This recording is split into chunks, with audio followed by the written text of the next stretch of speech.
Ito ang latest chika, Donnie Pangilinan.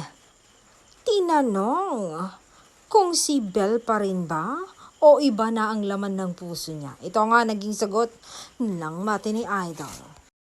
Oo naman, walang magbabago kahit hindi ko siya nakikita minsan at nakakausap kasi nga iba-iba kaming schedule, may ganap, pero siya pa rin talaga ang gusto ko. Hindi ko alam kung bakit nahihirapan akong kalimutan siya. Oo, maraming iba, pero siya lang talaga ang gusto ko kasi ibang-iba siya sa lahat ng nakilala ko.